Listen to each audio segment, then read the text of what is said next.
ওঠো ওঠো ওঠো রোজাদার, সেহরির হলো সময়, খোলো খোলো দ্বার। বাতাস ডাকে তোমায়, ডেকে যায় তারকারা, আসমানে আছে যত আলোকিত ফেরেশতারা। ওঠো ওঠো ওঠো রোজাদার, সেহরির হলো সময়, খোলো খোলো দ্বার। আসসালামু আলাইকুম ওয়া রাহমাতুল্লাহি ওয়া বারাকাতুহু। আলহামদুলিল্লাহি কাফা ওয়া সালামুন আলা ইবাদিহিল্লাযীনা ইসতাফা, আম্মা বা'দ। দেশ ও বিদেশ থেকে যারা দেখছেন এনটিভির পর্দায় এইচএম স্টিল বরকতময় সাহারি, তাদের সকলকেই অনুষ্ঠানের শুরুতে আমি এইচএম এনাবুল হক জানাচ্ছি আন্তরিক মোবারকবাদ এবং শুভেচ্ছা। অনুষ্ঠানে powered by Shahjalal Islami bank PLC, co sponsor Al Arafah Islami bank PLC এবং মুসলিম পাঞ্জাবি। প্রিয় দর্শক, অনুষ্ঠান শুরু করব। শুরুতেই আমরা শুনব মহাগ্রন্থ কোরআনুল কারীম থেকে তেলাওয়াত এবং তাফসীর। সেহরির হলো সময়, খোলো খোলো দ্বার।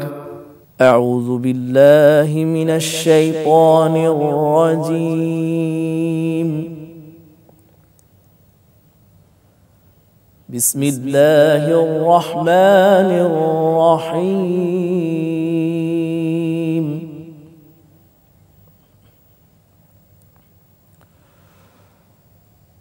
ولا تقربوا الزنا إنه كان فاحشة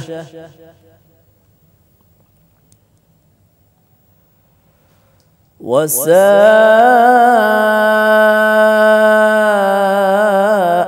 سبيلا.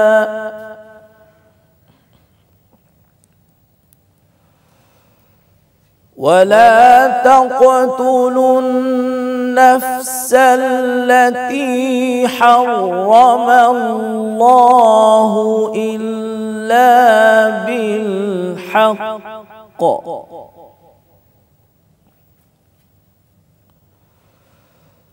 ومن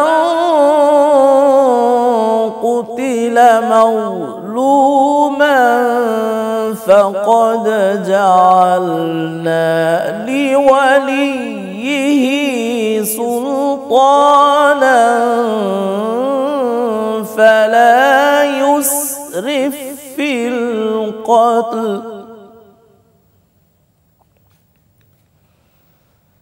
إنه كان منصورا.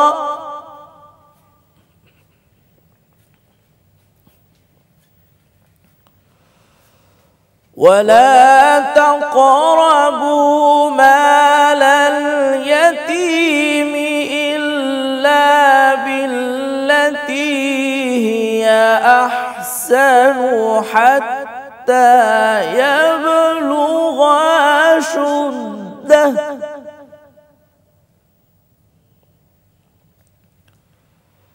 وأوفوا بالعهد إن العهد كان مسؤولا.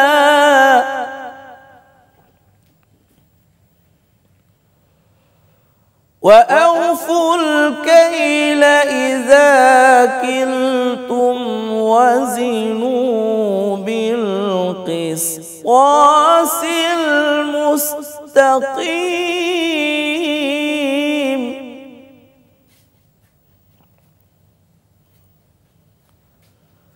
ذلك خير وأحسن تأويلا. صدق الله العظيم. সেহরির হলো সময়, খোলো খোলো দ্বার। আসসালামু আলাইকুম ওয়া রাহমাতুল্লাহি ওয়া বারাকাতুহু। ইন্নাল হামদুলিল্লাহ ওয়াসসালাতু ওয়াসসালামু আলা রাসূলিল্লাহ ওয়া আলা আলিহি ওয়া আসহাবিহি আজমাইন ওয়া বা'দ। প্রিয় দর্শক শ্রোতা, বরকতময় সাহরির অনুষ্ঠানের এই অংশে, তাফসীরের এই অংশে আজকে সূরা বনী ইসরাঈলের কয়েকটি আয়াত থেকে আপনাদেরকে সংক্ষিপ্ত আকারে কিছু আলোচনা করব। মূলত সূরা বনী ইসরাঈলের 23 থেকে 38 নম্বর আয়াত পর্যন্ত এই কয়েকটা আয়াতের মধ্যে আল্লাহ তাআলা আল্লাহর হকের কথা বলেছেন, সামাজিক শৃঙ্খলা রক্ষার জন্য বান্দার হকের কথা বলেছেন। দুইটা পয়েন্টকে কেন্দ্র করে আল্লাহ তাআলা এখানে 14টি নির্দেশনা দিয়েছেন।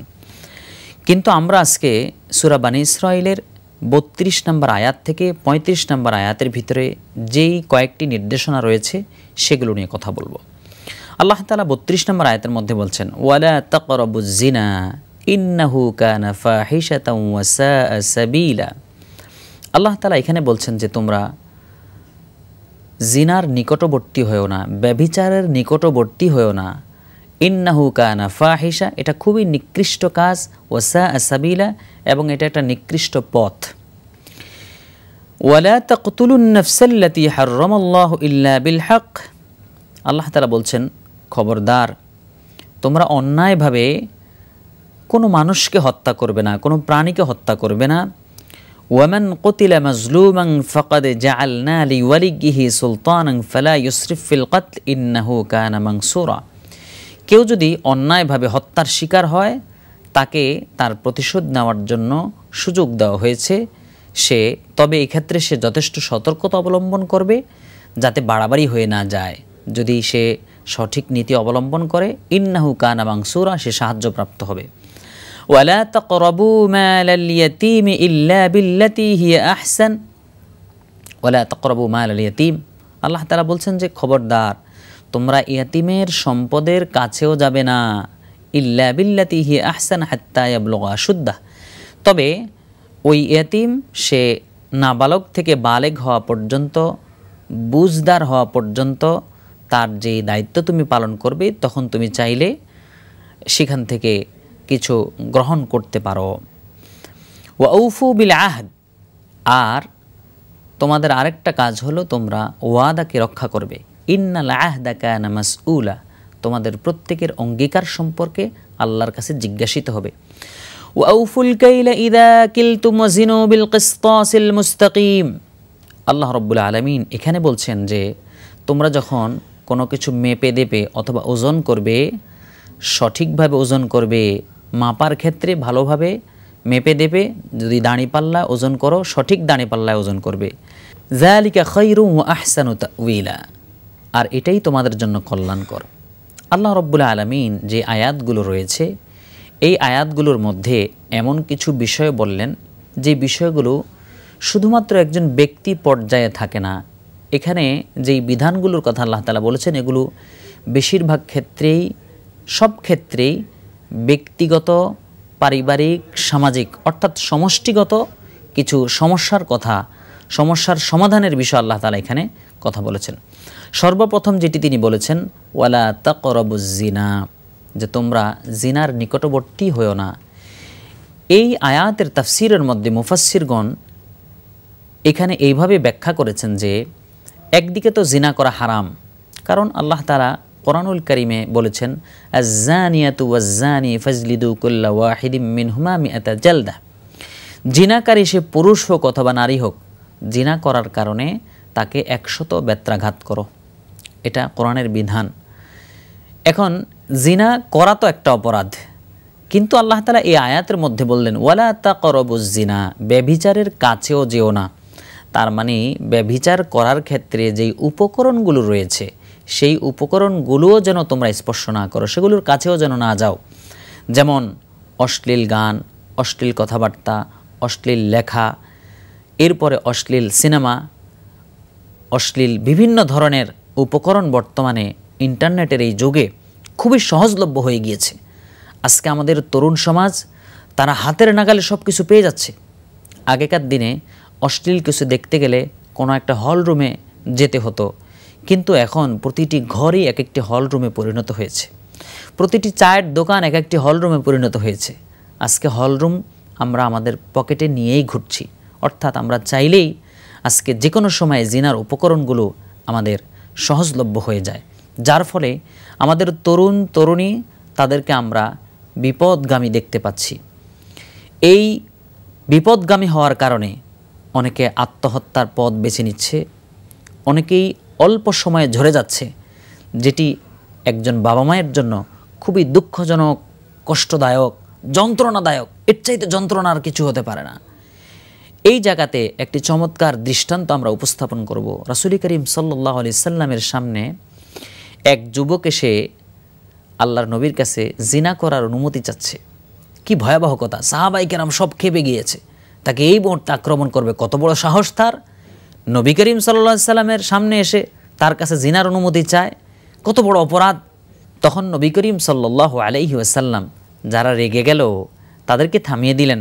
তাদেরকে থামিয়ে দিয়ে তিনি বললেন যে যুবককে আমার কাছে আসতে দাও। যুবক যখন আসলো, নবী করিম সাল্লাল্লাহু আলাইহি ওয়াসাল্লাম তাকে কি সুন্দর কাউন্সিলিং করলেন দেখেন। আজকে আমাদের ছেলেমেয়েরা যারা জিনার পথ অবলম্বন করছে, আমরা তাদেরকে দূরে সরিয়ে দেব না, তাদেরকে কাছে টেনে নেব, কৌশলে তাদেরকে আমরা বোঝানোর চেষ্টা করব। আমার রাসূল বলছেন, তুহিব্বুহু লিউম্মিক, তুমি কি এই কাজটা তোমার মায়ের ক্ষেত্রে পছন্দ করবে? ক্বালা লা ওয়াল্লাহি, আল্লাহর কসম ইয়া রাসূলুল্লাহ, এটা আমার মায়ের ক্ষেত্রে আমি পছন্দ করব না। রাসূল সাল্লাল্লাহু আলাইহি ওয়াসাল্লাম বললেন, আফা তুহিব্বুহু লিইবনাতিক, তুমি কি তোমার মেয়ের ক্ষেত্রে এটাকে পছন্দ করবে? যুবক বলল, না, আমি আমার মেয়ের ক্ষেত্রে এটা পছন্দ করব না। আফা তুহিব্বুহু লিউখতিক, তুমি কি তোমার বোনের ক্ষেত্রে এটা পছন্দ করবে? সে বলল, না ইয়া রাসূলুল্লাহ, আল্লাহি, আল্লাহর কসম, আমার বোনের ক্ষেত্রে আমি এই ধরনের কাজ কখনোই পছন্দ করতে পারি না। এইভাবে করে বলতে বলতে যখন সে সবার ক্ষেত্রে বলল যে কারো ক্ষেত্রে আমি এটা পছন্দ করি না, তখন রাসূল সাল্লাল্লাহু আলাইহি সাল্লাম তাকে বললেন, তার মাথায় হাত বুলিয়ে তার জন্য দোয়া করলেন। ফাওয়াদা ইয়াদাহু আলাইহি ওয়া ক্বাল, তার মাথায় হাত রেখে আল্লাহর নবী দোয়া করলেন, আল্লাহুম্মা গফির যামবাহ ওয়া তাহহির কলবাহ ওয়া হাসসিন ফারজাহ, হে আল্লাহ, তুমি এই যুবককে মাফ করে দাও, এই যুবকের অন্তরকে পরিশুদ্ধ করে দাও, পবিত্র করে দাও, এবং তার লজ্জাস্থানকে তুমি হেফাজত করো। এভাবে করে নবী করিম সাল্লাল্লাহু আলাইহি ওয়াসাল্লাম তার জন্য দোয়া করলেন। সাহাবায়ে কেরাম পরবর্তীতে সাক্ষী দিচ্ছেন, ফালাম ইয়াকুন বা'দা যালিকাল ফাতা ইয়ালতাফিতু ইলা শাই, এরপরে কোনোদিন এই যুবক কোনো বেগানা মহিলার দিকে তাকায়ই নেই, জিনা করা তো দূরে থাক। ওয়ালা তাকরাবুজ জিনা, জিনার নিকটবর্তীও হয়েও না। এই যে নির্দেশনা এই আয়াতের মধ্যে আসলো, আমাদের যারা অভিভাবক মণ্ডলী রয়েছেন, যারা শিক্ষক শিক্ষিকা বৃন্দ রয়েছেন, আপনাদের অনেক দায়িত্ব রয়েছে। আপনার কাছে, একজন শিক্ষকের কাছে মা বাবা একটা সন্তানকে পাঠায় তাকে সঠিক পথের দিশা দেওয়ানোর জন্য, কিন্তু আমরা শিক্ষকরাও যদি অনেক সময় ছাত্রছাত্রীদের সাথে উন্মাদনায় মেতে যাই, গান বাজনা, ডিজে পার্টি, এগুলো নিয়ে তাদের সাথে আমরা মেতে উঠি, তাহলে তারা আমাদের কাছ থেকে কি শিখবে? কিছুদিন আগে একটি নিউজে আমরা দেখেছিলাম, একজন শিক্ষকের সামনে তার ছাত্ররা মদ পান করছে। এই যে দৃশ্যটা, কেন এত সাহস পেল এই ছাত্রছাত্রী তারা শিক্ষকের সামনে এই ধরনের অপরাধ করতে? তার মানে হলো আমরা বিভিন্ন সময় বিভিন্নভাবে তাদেরকে এই ধরনের অপরাধের ক্ষেত্রে কিছুটা হলেও প্রশ্রয় দিচ্ছি। এই প্রশ্রয়গুলো যদি আমরা না দেই, জিনার যে উপকরণগুলো রয়েছে এগুলো যদি তাদের কাছ থেকে আমরা দূরে সরিয়ে নিতে পারি, বরং তার বিপরীতে ইসলামী সংস্কৃতি, যেই সংস্কৃতির মাধ্যমে আমার নবী সাল্লাল্লাহু আলাইহি সাল্লাম অসভ্য মানুষগুলোকে, বর্বর মানুষগুলোকে সঠিক পথ দেখিয়েছেন, সেই সংস্কৃতি যদি তাদের অন্তরের মধ্যে ঢুকিয়ে দিতে পারি, ওয়ালা তাকরাবুজ জিনা, তারা কখনোই সেই জিনার কাছেও যাবে না, জিনা নামক এই অপরাধ তারা করতে পারবে না। এর পরবর্তীতে আল্লাহ রাব্বুল আলামিন বলছেন, ওয়াসা আসাবিলা, এটা হলো এমন একটা পথ যেই পথটা খুবই নিকৃষ্ট, যেই পথটা খুব খারাপ। সূরা বনী ইসরাঈলের 33 নম্বর আয়াতের মধ্যে আল্লাহ তাআলা বলছেন, ওয়ালা তাকতুলুন নাফসাল্লাতী হারামাল্লাহু ইল্লা বিল হক, অন্যায়ভাবে কাউকে হত্যা করা আমরা এখন কি দেখতে পাচ্ছি? বিশেষ করে আমাদের সমাজে কখনো কখনো আমরা দেখতে পাই, ডোবার মধ্যে গলিত লাশ পাওয়া গেল, অমুক জায়গায় গলিত লাশ পাওয়া গেল, শিশু বাচ্চাদেরকে হসপিটালের আশেপাশে ড্রেনেজের মধ্যে পাওয়া যাচ্ছে, ডাস্টবিনের মধ্যে পাওয়া যাচ্ছে। এই যে নিজ হাতে মানব হত্যা করা, এটি কত নিকৃষ্ট কাজ। এদেরকে আল্লাহ তাআলা কোরআনুল কারীমে জানোয়ারের চাইতেও নিকৃষ্ট বলেছেন। আল্লাহ রাব্বুল আলামিন কোরআনুল কারীমে বলছেন, মান কাতালা নাফসান বিগাইরি নাফসিন আও ফাসাদিন ফিল আরদ ফাকান্নামা কাতালান নাস জামিআ, কেউ যদি অন্যায়ভাবে কাউকে হত্যা করে সে যেন গোটা একটা জাতিকে হত্যা করলো। একজন মানুষকে হত্যা করা গোটা জাতিকে হত্যা করার শামিল, কত ভয়াবহ কাজ। এই কাজটি আজকে আমরা মানুষ হিসেবে, মানুষ হয়ে মানুষের ক্ষেত্রে করছি। অথচ দেখুন, একটা বাঘ তার ক্ষুধা নিবারণের জন্য হরিণ শিকার করে, তার ক্ষুধা নিবারণের জন্য ভিন্ন জাতির প্রাণীর উপর আক্রমণ করে। একটা বাঘ তার ক্ষুধা নিবারণের জন্য তার নিজের গোত্র বাঘের উপর কখনো আক্রমণ করে না। একটা সিংহ তার ক্ষুধা নিবারণের জন্য তার শিকারী খোঁজে, কিন্তু তার দলের কোনো লোকের উপর সে আক্রমণ করে না। কিন্তু মানুষ দেখুন, তার নিজের স্বার্থের কারণে, বংশীয় স্বার্থ, জমি জমার স্বার্থ, অর্থের স্বার্থ, রাজনৈতিক স্বার্থ, সামাজিক স্বার্থ, দাম্ভিকতা, অহংকার, পদ পদবী, এই সমস্ত বিষয়গুলোকে কেন্দ্র করে আজকে মানব হত্যার এক মহোৎসব চলছে বিভিন্ন ক্ষেত্রে। এখান থেকে আমাদেরকে বেরিয়ে আসতে হবে। আল্লাহ তাআলা এটাকে খুবই কঠিনভাবে, ভয়াবহ আকারে আল্লাহ তাআলা এটা অপছন্দ করেন। একজন মানুষকে হত্যা করলে আল্লাহ তাআলার কাছে এটা এতটাই নিকৃষ্ট যে গোটা পৃথিবীটা ধ্বংস করলেও আল্লাহ তাআলা এতটা বেশি গোস্বা হন না একজন মানুষ হয়ে যখন একজন মানুষকে হত্যা করে। নবী করিম সাল্লাল্লাহু আলাইহি ওয়াসাল্লাম তিনি বলেছেন, লা যাওয়ালিদ দুনিয়া আহওয়ানু ইনদাল্লাহি মান কাতালা মুসলিম। অনেক সময় আমরা দেখি মানুষ আমরা হত্যা করি, অনেক সময় এক মুসলিম আরেক মুসলিমকে হত্যা করছে বিনা অপরাধে, মিথ্যা অপবাদ দিয়ে এক মুসলিম আরেক মুসলিমকে হত্যা করছে। গোটা দুনিয়াটা ধ্বংস হওয়ার শামিল এত বড় অন্যায় যদি কেউ করে থাকে কৌশলে বিভিন্নভাবে।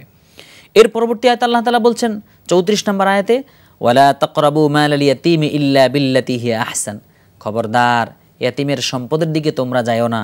কোরআনুল কারীমের অন্য জায়গায় আল্লাহ তাআলা বলেছেন, যারা ইয়াতিমের সম্পদ ভক্ষণ করে তারা মূলত তাদের পেটের মধ্যে জাহান্নামের আগুনকে ঢোকায়। নাউযুবিল্লাহি মিন যালিক। আসলে ইয়াতিমের সম্পদ, অসহায়ের সম্পদ, বিধবাদের সম্পদ, দুর্বলদের সম্পদ, এগুলো আজকে দখলের পায়তারা হয়। একটু কৌশল করতে পারলেই একজন দুর্বল মানুষের জমি দখল করে নেওয়া খুব সহজ। কিন্তু আল্লাহ তাআলা কিয়ামতের ময়দানে এই সম্পদকে 7 তবক জমিন বানিয়ে মাথার উপর তুলে দেবেন যে এবার ভক্ষণ করো দেখি। জমি জমার জন্য আমরা এতিমদের হক নষ্ট করি, অথচ মৃত্যুর পর কিন্তু আমাদের জায়গা হবে মাত্র 3.5 হাত। এই 3.5 হাত মাটির কথা আমরা কেউ চিন্তা করি না। আসুন, এই আয়াতগুলোর মধ্যে যে নির্দেশনাগুলো আসলো, আল্লাহ রাব্বুল আলামিন যেন আমাদেরকে জিনাত থেকে হেফাজত করেন, আল্লাহ তাআলা যেন আমাদেরকে অন্যকে অন্যায়ভাবে হত্যা করা থেকে হেফাজত করেন এবং অন্যের সম্পদ দখল করা থেকে হেফাজত করেন। আমিন। আসসালামু আলাইকুম ওয়া রাহমাতুল্লাহি ওয়া বারাকাতুহু। প্রিয় দর্শক, আমরা শুনবো আজকে যে গুরুত্বপূর্ণ বিষয়টি নিয়ে আলোচনা করব তা হচ্ছে সন্তানের প্রতি পিতামাতার দায়িত্ব। আমরা সবসময় শুনে থাকি যে পিতামাতার প্রতি সন্তানের দায়িত্ব, কিন্তু সন্তানের প্রতি পিতামাতারও যে দায়িত্ব আছে, কর্তব্য আছে, এই বিষয়টা সচরাচর আমরা খুব কম শুনি। এই জন্য বিষয়টি অত্যন্ত গুরুত্বপূর্ণ বিধায় আমরা আজকে আলোচনার বিষয় নির্ধারণ করেছি যে সন্তানের প্রতি পিতামাতার দায়িত্ব। আর এই বিষয়ের উপরে আলোচনা করার জন্য আমরা স্টুডিওতে দুজন সম্মানিত আলেম দ্বীনকে আমন্ত্রণ জানিয়েছি। আসুন আমাদের মেহমান দ্বয়ের সাথে আপনাদেরকে প্রথমেই পরিচয় করিয়ে দিচ্ছি। প্রথমে আমার ডান দিক থেকে রয়েছেন বিশিষ্ট ইসলামী চিন্তাবিদ জনাব মাওলানা আরিফুল ইসলাম। আসসালামু আলাইকুম ওয়া রাহমাতুল্লাহি ওয়া বারাকাতুহু। এরপরে রয়েছেন আরেকজন উদীয়মান আলেম দ্বীন জনাব মাওলানা মুস্তাফিজুর রহমান।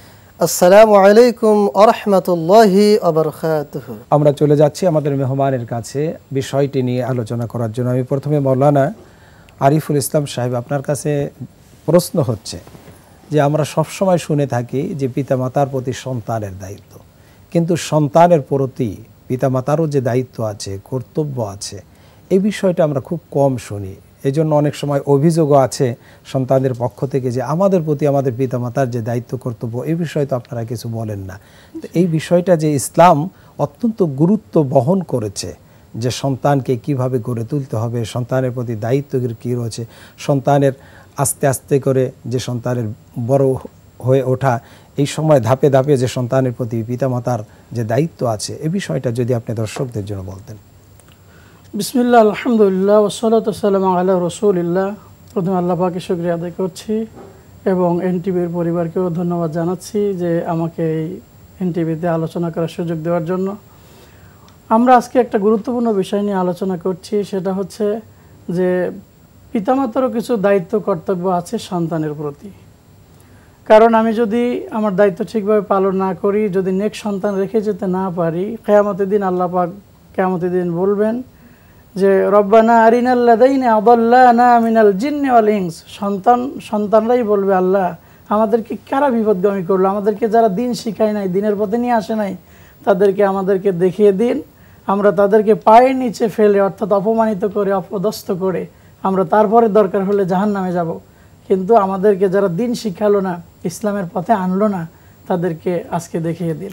সেজন্য ভয়ঙ্কর কথা। জি, সেজন্য সন্তান প্রতিপালনের ক্ষেত্রে ইসলাম সুসন্তান রেখে যাওয়ার ক্ষেত্রে আমাদেরকে অত্যন্ত গুরুত্ব দিতে হবে। সুসন্তান দুনিয়া রেখে যাওয়ার জন্য প্রথম যে করণীয় আমাদের, সেটা হচ্ছে আমার সন্তানের জন্য একজন উত্তম নেককার দিনদার মা খুঁজে বের করা। একজন পিতার জন্য এটাই কর্তব্য যে আমি যখন বিয়ে শাদী করব তখন দিনদারিকে বেশি গুরুত্ব দেব। নবী করিম সাল্লাল্লাহু আলাইহি সাল্লাম বলেছেন, তোমরা দিনদারি দেখে বিয়ে করো, আর যে ব্যক্তি দিনদার স্ত্রী পেল না তার হাত যেন সে ধুলাই মলিন করলো, অর্থাৎ সে পদে পদে অপমানিত হবে, তার পদে পদে সে অশান্তিতে ভুগবে। হাদিসের ভাষা। জি, তারপরে গর্ভকালীন সময়েও কিছু দায়িত্ব কর্তব্য রয়েছে। মায়ের পুষ্টির দিকে নজর রাখা, মায়ের খোঁজখবর নেওয়া, তারপরে মা যেন নেক আমল বেশি বেশি করেন গর্ভে থাকতে, কারণ তার একটা ইফেক্ট সন্তানের মধ্যে আসে। এই জন্য সৈয়দ কুতুব শহীদ রহিমাহুল্লাহ তিনি ছোটবেলায় তিনি তার তাফসিরের মধ্যে লিখেছেন যে আমি ছোটবেলা মায়ের কোল থেকে কোরআন শুনে শুনে অনেক অংশ মুখস্থ করে ফেলেছি। সুবহানাল্লাহ। গর্ভকালীন সময়ে মায়ের বেশি বেশি নেক কাজ করা, সালাত আদায় করা, বেশি বেশি কোরআন তেলাওয়াত করা, তার একটা ইফেক্ট সন্তানের দিকে আসে। সন্তান ভূমিষ্ঠ হওয়ার পর পিতামাতার প্রথম কর্তব্য হলো আমাকে যে একটা সুন্দর সন্তান আল্লাহ তাআলা দান করলেন, এই জন্য আল্লাহ তাআলার শুকরিয়া প্রথম আদায় করা। কুরআনুল কারীমে আল্লাহ তাআলা বলছেন, আলহামদুলিল্লাহিল্লাযী ওয়াহাবা লি আলাল কিবারি ইসমাঈল, এই বৃদ্ধ বয়সে আমাকে যে ইসমাইলের মতো একজন সন্তান দিয়েছেন, ইব্রাহিম আলাইহিস সালাম বলেন, এই জন্য আমি আল্লাহর কাছে শুকরিয়া আদায় করি। কারণ কত মানুষ আছে যে তার সন্তান নেই, বন্ধা, আল্লাহর কাছে সবসময় কান্নাকাটি করেন, আল্লাহ সন্তান দিচ্ছেন না, তারা বুঝে যে একজন সন্তানের গুরুত্ব কতটা। তারপরে দুনিয়ায় আসার পর সর্বপ্রথম যে শিক্ষাটা তাকে দিতে হবে সেটা হচ্ছে তাওহীদের শিক্ষা তার কানে পৌঁছানো। প্রতিটি মুসলিম পরিবারের প্রতিটি মুসলিম পিতামাতার দায়িত্ব। সেটা হচ্ছে আল্লাহ নবী সাল্লাল্লাহু আলাইহি সাল্লাম বলেছেন যে আদানা রাসূলুল্লাহ সাল্লাল্লাহু আলাইহি সাল্লাম উযনি হুসাইন ইবনে আলী হিনা ওয়ালিদাতুহু ফাতিমা রাদিয়াল্লাহু তাআলা আনহার গর্ভে যখন ফাতিমা রাদিয়াল্লাহু তাআলা আনহার গর্ভ থেকে যখন ভূমিষ্ঠ হলেন, তার নাতিরা রাসূলুল্লাহ সাল্লাম তাদের কানে আজান দিয়ে আল্লাহ তাআলার বরত্ব, আল্লাহ তাআলার দিকে দাওয়াতের প্রথম যে আহ্বান আল্লাহু আকবার, আল্লাহই যে সব থেকে বড়, সেই বাণী অর্থাৎ রবের সাথে পরিচয় করে দেওয়াটা প্রথমে শিক্ষা দিয়েছেন। এরপরে এই দুনিয়ায় আসলো, দুনিয়ার খাবার খেতে হবে, এই জন্য তাহনিকের ব্যবস্থা রেখেছে ইসলাম। নবী করিম সাল্লাল্লাহু আলাইহি সাল্লাম তিনি আবু মুসা আশআরী রাদিয়াল্লাহু তাআলা আনহু তিনি বলেছেন, আমার একজন সন্তান হলো, উলিদ আলী গুলাম, আমার একজন সন্তান হলো, আমি তাকে নিয়ে ফাতাইতু বিহি নবী সাল্লাল্লাহু আলাইহি সাল্লাম, আমি নবী করিম সাল্লাল্লাহু আলাইহি সাল্লামের কাছে তাকে নিয়ে আসলাম। ফাসাম্মাহু ইব্রাহিম, তাকে নাম রেখে দিলেন ইব্রাহিম, এবং ওয়াহান্নাকাহু বিতামার, এবং খেজুর চিবিয়ে তার মুখে একটু তাহানিক করিয়ে দিলেন। আমরাও করব তাহানিক, মুরব্বী বা আলেম ওলামা, মসজিদের ইমাম অথবা বয়োজ্যেষ্ঠ যারা আছে ইসলামিক জ্ঞানে গুণান্বিত, তাদের কাছে গিয়ে আমার সন্তানের তাহানিক করাবো। এরপরে নবী করিম সাল্লাল্লাহু আলাইহি সাল্লাম বলেছেন, তোমার সুন্দর একটা নাম তোমার সন্তানকে দাও। এটা সন্তানের সবথেকে বড় একটা অধিকার, সুন্দর একটা নাম পাওয়ার। আমরা নাম রাখি মন্টু, সোল্টু, বল্টু, এগুলো নয়, বরং সুন্দর একটা অর্থবহ নাম পাওয়া তার ইসলামী নাম। জি, কারণ নবী করিম সাল্লাল্লাহু আলাইহি সাল্লাম বলেছেন, ইয়াউমা তুদআউনা ইয়াউমাল কিয়ামাতি বিআসমাইকুম ওয়া আসমাই আবাইকুম, কিয়ামতের দিন তোমাদেরকে তোমাদের নাম ধরে আর তোমাদের পিতামাতার নাম ধরে ডাকা হবে। সুতরাং নামটি অত্যন্ত গুরুত্বপূর্ণ, একটা সুন্দর নাম থাকা। এরপরে নবী করিম সাল্লাল্লাহু আলাইহি সাল্লাম বলেছেন, সপ্তম দিনে তার আকিকা করো। কুল্লু গুলামিন মুরতাহিনুন বিআকিকাতিহি, প্রতিটি সন্তান আকিকার জন্য বন্ধক রাখা হয়। যখন আকিকা করে, মেয়ের যদি কন্যা সন্তান হয় একটা ছাগল, যদি ছেলে হয় দুটি ছাগল আল্লাহর রাস্তায় কি করবেন? সাদাকা করবেন, অর্থাৎ আকিকা করে দিবেন, সে তাহলে বন্ধকটা ছুটে যায়। এটা সপ্তম দিনে যদি না পারেন, বাইহাকি শরীফে আছে নবী করিম সাল্লাল্লাহু আলাইহি সাল্লাম বলছেন, যদি সপ্তম দিনে না পারো তাহলে 14তম দিনে, সেটাও যদি না সম্ভব না হয় তাহলে 21তম দিনে, এই 3টি মত আছে, তারপরে যদি সম্ভব না হয় যে কোনো সময় করা যেতে পারে। আমি আপনার কাছে আবার ওইখান থেকে আসবো ইনশাআল্লাহ।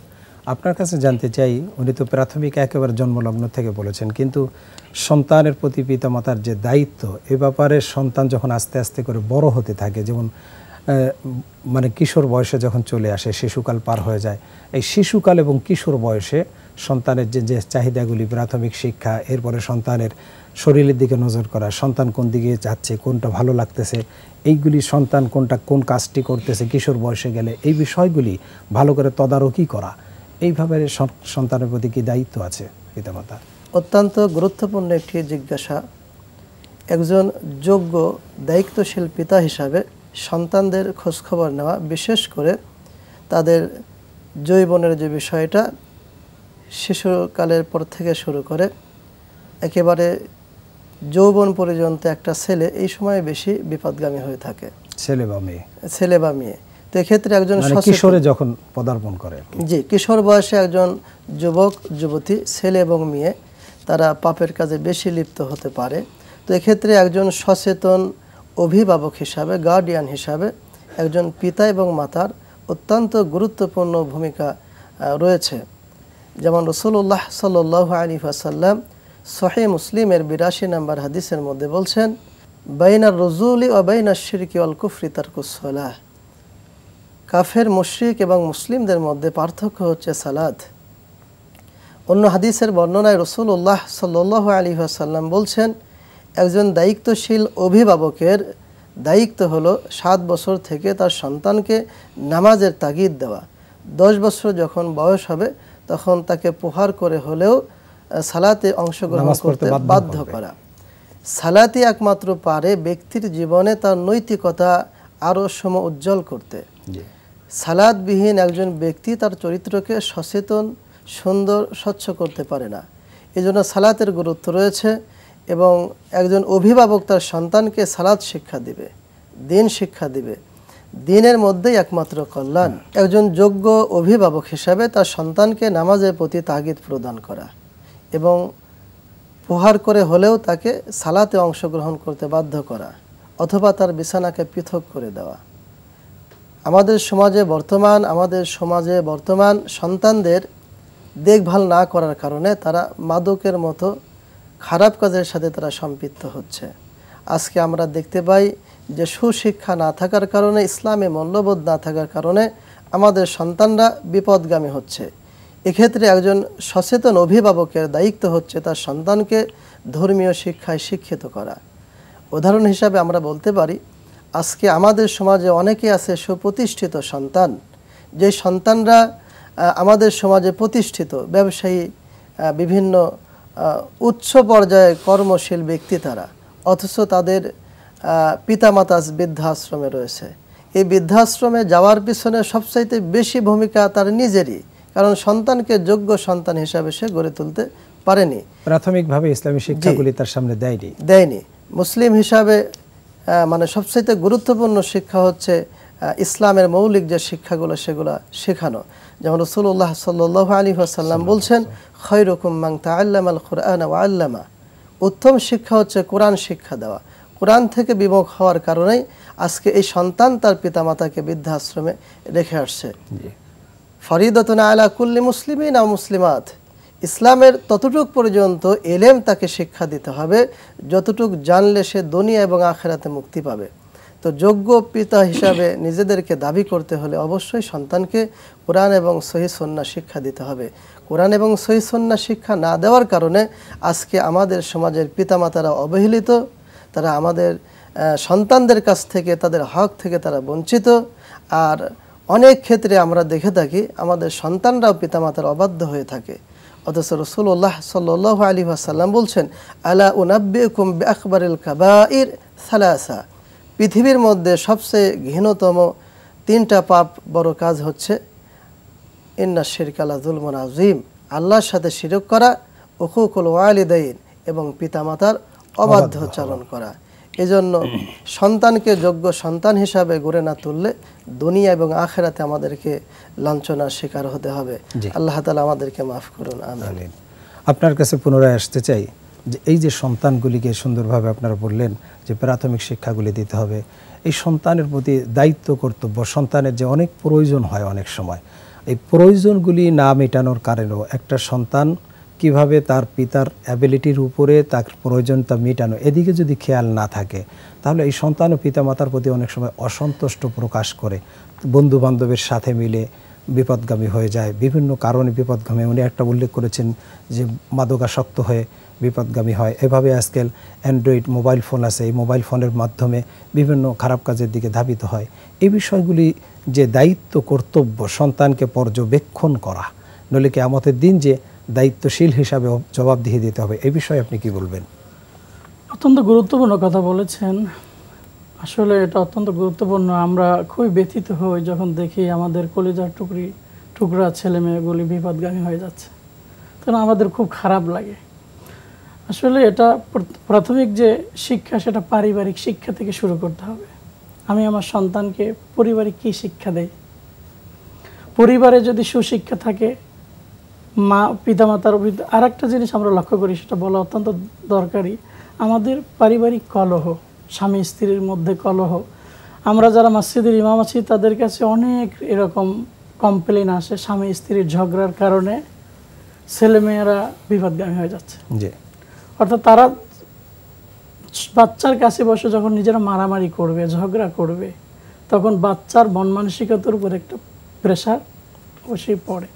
এই জন্য স্বামী স্ত্রীর মধ্যে রিলেশনটা এস্টাবলিশ করতে হবে, ভালো করতে হবে। মনোমালিন্য হতে পারে, সেটা বাচ্চার সামনে কি করা যাবে না, করা যাবে না। দ্বিতীয় হলো, আমার নবী করিম সাল্লাল্লাহু আলাইহি সাল্লাম উমাইর রাদিয়াল্লাহু তাআলা আনহু যখন ছোট ছিলেন, তিনি রাসূলুল্লাহ সাল্লাল্লাহু আলাইহি ওয়াসাল্লামের স্ত্রীর অন্য ঘরের সন্তান ছিলেন, তিনি তাকে আদব কায়দা, কেমনে বসতে হবে, কেমনে খানা খেতে হবে, কোন দিক থেকে খানা খেতে হবে, এটা রাসূলুল্লাহ সাল্লাল্লাহু আলাইহি ওয়াসাল্লাম উমাইর রাদিয়াল্লাহু তাআলা আমাকে শিক্ষা দিচ্ছেন। সুবহানাল্লাহ। তো এই যে প্রাথমিক যে শিক্ষাটা আমরা যদি পরিবার থেকে যে শিক্ষাটা আসে, এটা কিন্তু স্কুল কলেজে শিক্ষা দেওয়া হয়, কিন্তু এটা পরিবার থেকেই আসলে আসতে হয়।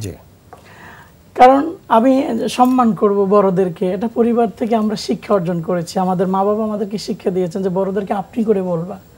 নবী করিম সাল্লাল্লাহু আলাইহি সাল্লাম বলছেন, মান লাম ইয়ারহাম সাগীরানা ওয়া লাম ইয়াকির কাবীরানা ওয়া ইয়ামুরুনা বিল মারুফ ওয়া ইয়ানহাউনা আনিল মুনকার। যারা বড়দেরকে সম্মান করলো না, ছোটদেরকে স্নেহ করলো না, তারা আমার উম্মাদ না, তারা আমার দলের অন্তর্ভুক্ত নয়।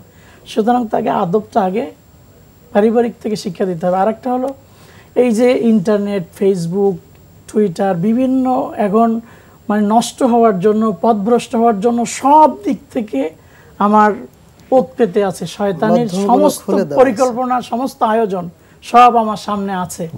কিন্তু এইগুলি থেকে আমার সন্তানকে আমার টেক কেয়ার করে আমার রাখতে হবে। আমার সন্তানকে আমি একটা 6 এর স্টুডেন্ট, তাকে একটা অ্যান্ড্রয়েড সেট দিয়ে দিলাম, সে কোথায় কি করে সেটার কোনো খোঁজ খবর রাখলাম না। বন্ধু বান্ধব কারা আরেকটা গুরুত্বপূর্ণ জিনিস, এটা হচ্ছে সঙ্গদোষ। বন্ধু বান্ধবের ভিতরে হাদিসের অধ্যায় রয়েছে। রাসূলুল্লাহ সাল্লাল্লাহু আলাইহি ওয়াসাল্লাম বলছেন, বন্ধু বান্ধব তুমি কাকে চয়েস করবা সেটা তুমি আগে চিন্তা করো, আমি কাকে বন্ধু বানাই। কারণ যদি খারাপ বন্ধুগুলি যদি খারাপ হয়, সে আস্তে আস্তে খারাপ দিকে যাওয়ার সম্ভাবনা আছে। সৎসঙ্গে স্বর্গবাস, অসৎসঙ্গে সর্বনাশ। সৎসঙ্গে আল্লামা শেখ সাদী রাহিমাহুল্লাহ বলেছেন, তুমি সৎসঙ্গে যদি থাকো তাহলে তোমার ভিতরে কোনো কিছু খারাপ থাকলেও সেটা কি ভালো হয়ে যাবে। আমার খারাপ সঙ্গ 10 জন বন্ধু আছে, দেখা যায় একজনের সিগারেট খাওয়া শুরু করছে, কিন্তু দেখলাম যে আর কেউ খায় না। ওরা বললো না, ভাই তুমি কেন করো এটা? কিন্তু ওরা যদি 10 জন সিগারেট খায়, এরকম একজনের কাছে, একজন মাদকাসক্তের কাছে যদি আমি একজন ভালো যাই, সে খারাপ হতে হতে আস্তে আস্তে খারাপ হয়ে যেতে পারে।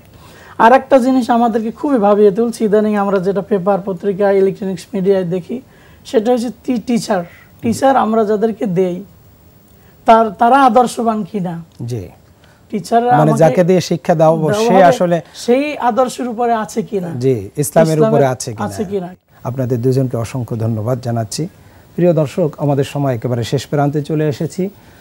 আসলেই কিয়ামতের দিন আল্লাহ পাক প্রত্যেকটি মানুষকেই তাদের দায়িত্ব সম্পর্কে জিজ্ঞাসিত করবেন। কুল্লুকুম রাঈন ওয়া কুল্লুকুম মাসউলুন আন রাইয়াতিহি। প্রত্যেকেই দায়িত্বশীল।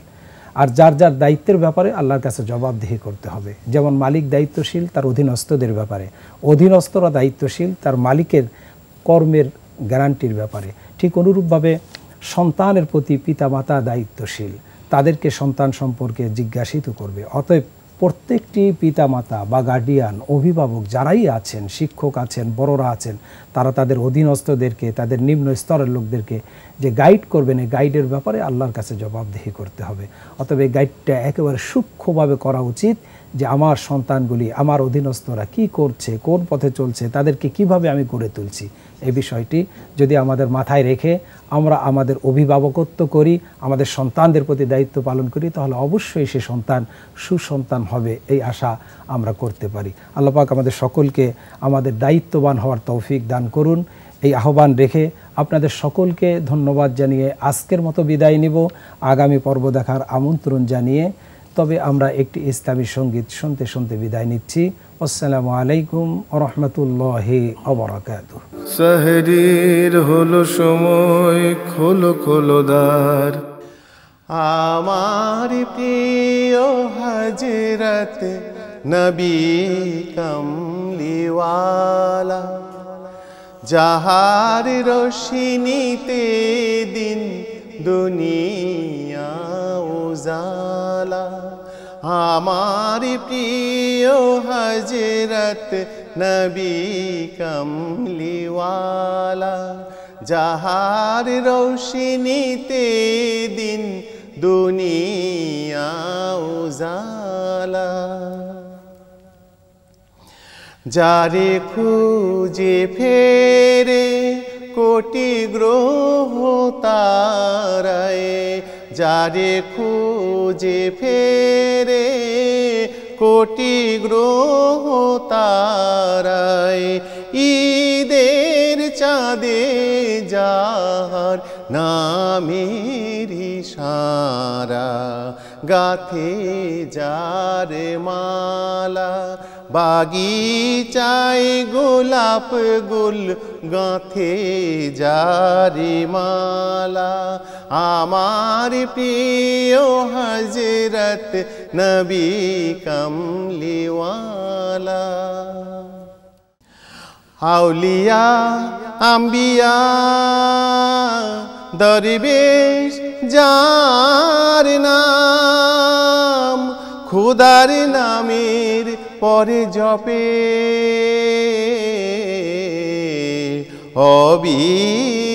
অবিরাম। কিয়ামতে যার হাতে কাউসার পিয়ালা, আমার প্রিয় হযরত নবী কমলিওয়ালা। পাপে মগ্ন ধরা যাহার ফজিলাতে, ভাসিল সুমধুর তাওহীদ শ্রুতে।